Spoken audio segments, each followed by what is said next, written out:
I think mentorship is very important, to find a strong mentor in the business who you can relate to, who you feel like has your best interest at heart, because the reality is that this is a gray business. It's completely fluid. It changes all the time. When I started, I was 18, who's gonna trust an 18-year-old to, know the contract, to,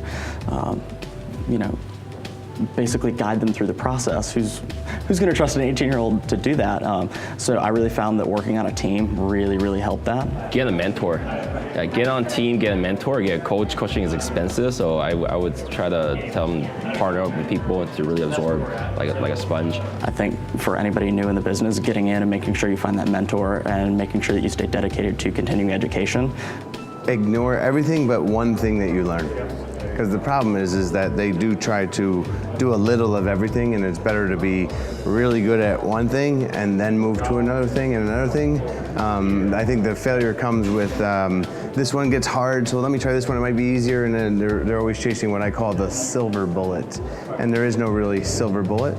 The silver bullet is to effectively employ a strategy that that comes from someone else in the business that is doing it extremely well.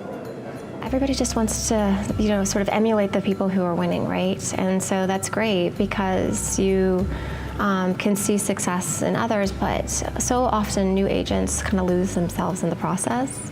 And I want agents to remember what and why they have to offer to the conversation, right? So not try to be like somebody else, but really embrace and own the thing that they have to offer their community and their customers.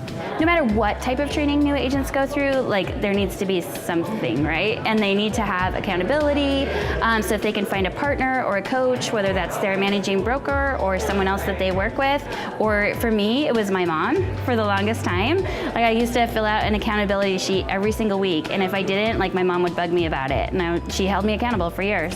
So I think focusing on your database instead of chasing leads, focus on the relationships you already have. Treat it like a full-time job.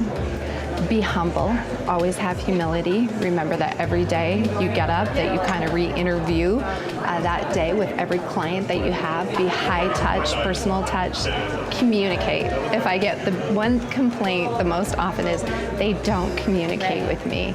And get out there, get offline, get out, be around people, and connect. Focus on your database and don't be afraid to ask for the business. There's just so much that needs to be done in the beginning, and you'll definitely have an out-of-balance life. It's going to be working at night, working after kids are asleep, just doing that type of thing. It's really important that you're in front of people and your face is there, so that you should still do things like open houses, brokers opens.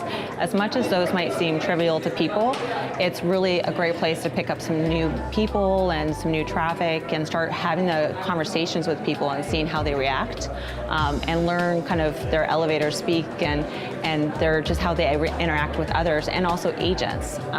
They should always make sure that they create good relationships with other agents, because someday they might be in a transaction with them, and if they want to win it, they better be able to talk the talk.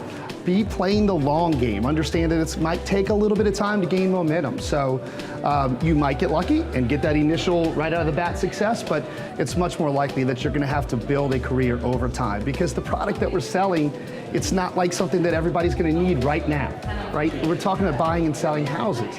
So if they make calls to their sphere, as an example, just because they're not buying or selling today doesn't mean that your career is a failure. It just means it's going to take a little bit of time. So I think patience is important, and getting out there and understanding you just started a business. You don't expect to fill up the doors on day one, and so in this type of business, long term, think long term.